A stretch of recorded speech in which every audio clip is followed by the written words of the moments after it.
Allow me to borrow a line from Lou Rawls. Oh, hand me down my walking cane. Please hand me down my walking cane. I'm going to take a little stroll down memory's lane. I'm going back to the time when I was in my middle 20s. I wanted a house. I'm the oldest of 3 children and the only female. You know how parents are about children, in particular their first, they hover around closely. My parents were typical.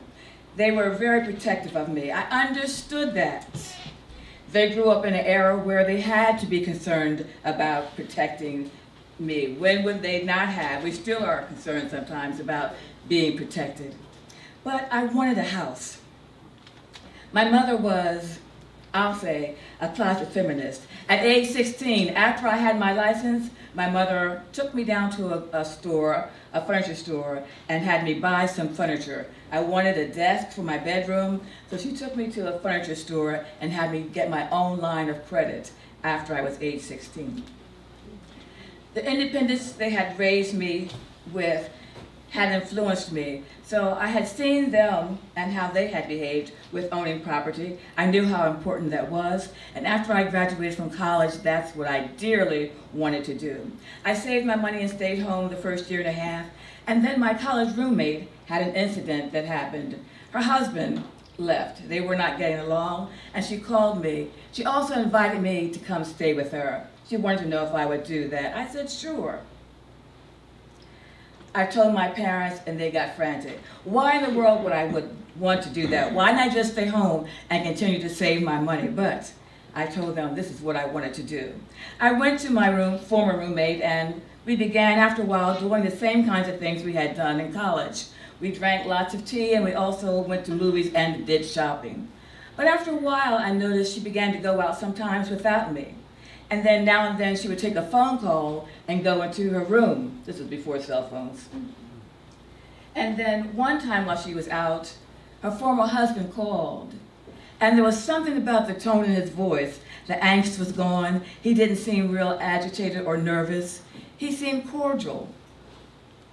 And then I found out later on, although she had been telling me when she was upset with them when they first got separated, she had not told me that they were talking again.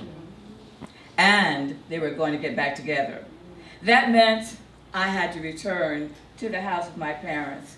You can be sure they told me plenty about how I should have stayed there in the first place. That only made me more anxious than to save my money and still find a house.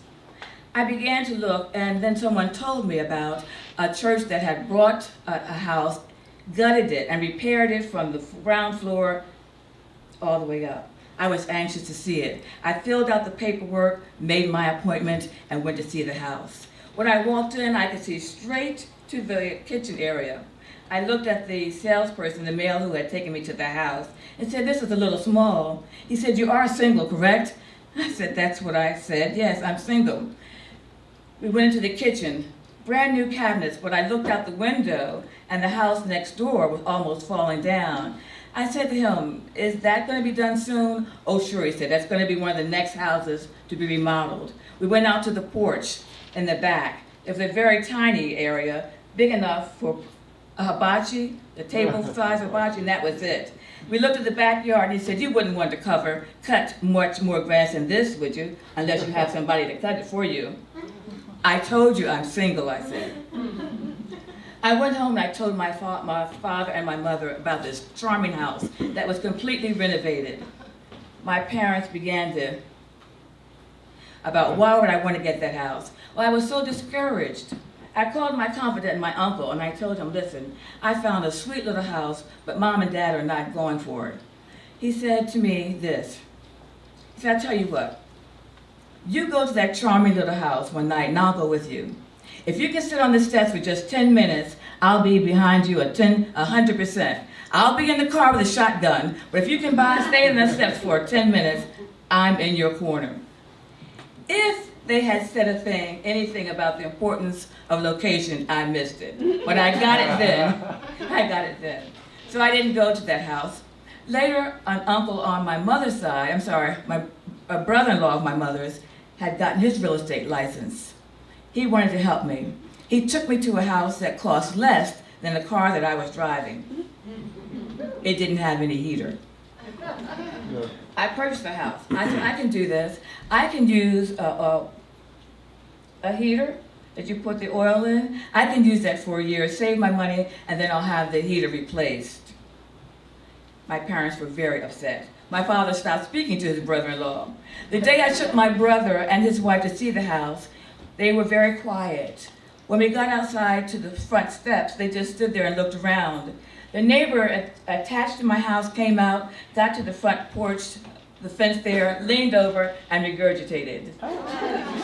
I looked at my brother and sister-in-law and I thought, what can I tell you? It was inexpensive, I want to try this. After 3 years, I decided this wasn't working out.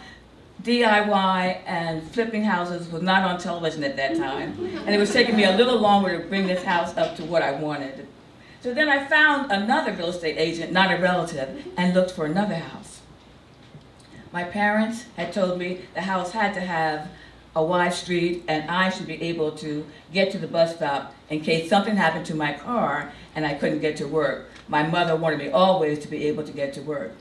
They went to Detroit for Thanksgiving. I found a house, put my down payment on it while they were gone, and that's when I became as independent as I wanted in my brand new house with 3 bedrooms, a wide enough street, and although they wanted me to have off-street parking, I didn't.